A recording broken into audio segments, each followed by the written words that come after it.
यवतमाळ जिल्ह्यातील आदिवासी कोलाम समाजाच्या सर्वांगीण विकासासाठी आणि प्रलंबित प्रश्नांवर सकारात्मक तोडगा काढण्यासाठी पालकमंत्री संजय राठोड यांच्या अध्यक्षतेखाली जिल्हाधिकारी कार्यालयातील महसूल भवन येथे तब्बल 4 तास महत्त्वपूर्ण आढावा बैठक पार पडली।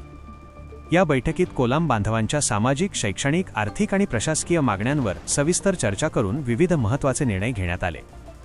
बैठकीदरम्यान कोलाम समाजासाठी ग्रामसाथी नियुक्त करून जिल्हा नियोजन आराखड्यातून निधी उपलब्ध करून देणे, महिला सक्षमीकरणासाठी बचत गट स्थापन करून स्वयंरोजगारासाठी आर्थिक मदत देणे, शबरी महामंडळाच्या अल्पदल कर्ज योजनेत कोलाम समाजाला 25% प्राधान्य देणे, आश्रमशाळांतील शिक्षणाचा दर्जा उंचावणे, वनहक्क दाव्यांबाबत मंत्रिमंडळात प्रस्ताव सादर करणे, CFR क्षेत्रात फळबाग लागवड करणे, सीमांकन प्रक्रिया पूर्ण करणे आणि CFR समित्या सक्षम करण्याचे महत्त्वपूर्ण निर्णय घेण्यात आले।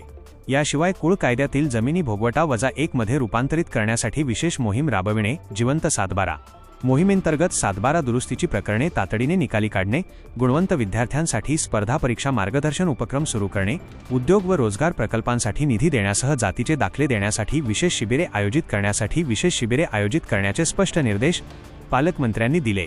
दर महिन्याच्या पहिल्या सोमवारी होणाऱ्या लोकशाही दिनानंतर जिल्हाधिकारी कोलाम समाजाच्या तक्रारी व मागण्यांवर स्वतंत्रपणे 1 तास बैठक घेणार असून स्थानिक स्तरावर प्रकल्प अधिकारी नियमितपणे आढावा घेतील। उपविभागीय अधिकारी, तहसीलदार व गटविकास अधिकारी यांच्याकडे प्रलंबित असलेल्या प्रकरणांवर ठोस प्रगती दाखवण्याचे निर्देश संजय राठोड यांनी दिले।